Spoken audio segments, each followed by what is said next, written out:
আল্লাহর ভালোবাসা পাইতে হলে আমার নবীকে ভালোবাসা শর্ত। কথা বুঝে আসছে? ও যুবককে, আমার মনে হয় আর কোন বক্তৃতা আপনাদেরকে করা লাগবে না। আপনারা বলুন, এই কথা কি আমিনের সালাম ওদের কথা না আল্লাহর কথা? আসতে বলবো না, জোরে বলো কার কথা? আল্লাহ পাক বলেন, তোমরা যদি আমি আল্লাহর ভালোবাসা পেতে চাও, শর্ত হলো একটা, আমার নবীকে ভালোবাসা লাগবে, আমার নবীর ইত্তেবা করা লাগবে। আমরা যদি বলি আল্লাহ আমরা নবীকে ভালোবাসলে পরে কি ফায়দা দিবেন, আল্লাহ পাক বলেন প্রথম ফায়দা হলো আমার নবীকে যারা ভালোবাসবো আমি আল্লাহ তোমাদেরকে ভালোবাসবো। আর আমি আল্লাহ যাদেরকে ভালোবাসি, আমি আল্লাহর ভালোবাসাটা কোনোদিন বিফলে যায় না। আল্লাহ পাক বলেন, শুনে রাখো, আমার বন্ধুকে তোমরা যারা মহব্বত করবা, ইত্তেবা করবা, তোমরা শুধু আমি আল্লাহ পাকের ভালোবাসাই পাবা না, এবার সাথে আমি আল্লাহ একটা পুরস্কারও দেই। কি পুরস্কার? আল্লাহ পাক বলেন, ওয়ায়াগফির লাকুম যুনুবাকুম ওয়াল্লাহু গফুরুর রহিম। পড়েন যারা পারেন, ওয়ায়াগফির লাকুম যুনুবাকুম ওয়াল্লাহু গফুরুর রহিম। আল্লাহ পাক বলেন, বান্দারে আমার বন্ধুকে ভালোবেসেছ, এবার আমি আল্লাহ তোমাদেরকে শুধু ভালোবাসি না, ওই যে তোমরা শয়তানের ঢুকায় পড়ে কুমন্ত্রণায় পড়ে অনেক গুনাহ খাতা করেছো, পৃথিবীর মধ্যে বহু অন্যায় তোমাদের হয়ে গেছে। ও চমকপুরের জনগণ, আমার বাবারা বলেন, আমাদের আমলনামার মধ্যে গুনাহ খাতা আছে না নাই?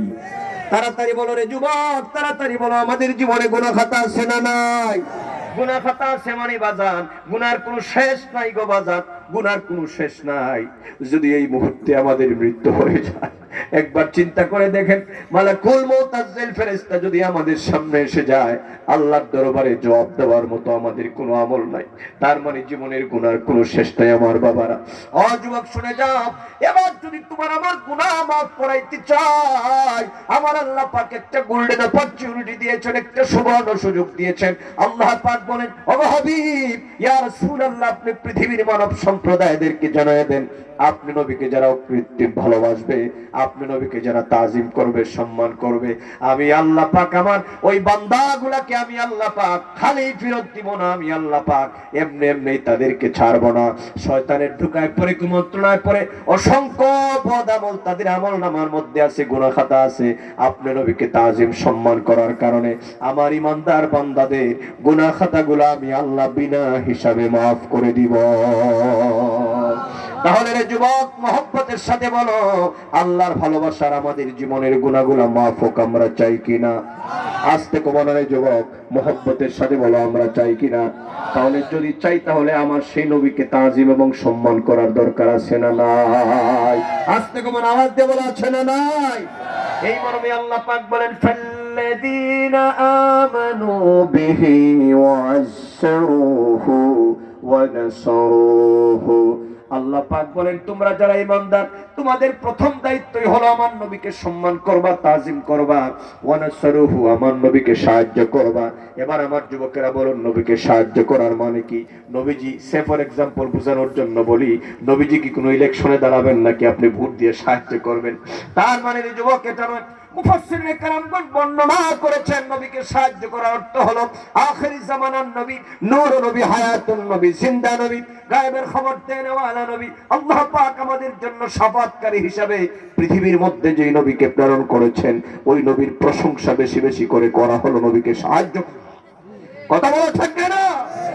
এই জন্য আমরা মাহফিল গুলাতে আল্লাহ হাবিবের প্রশংসা করি, ঘরের মধ্যে আল্লাহ হাবিবের প্রশংসা করি।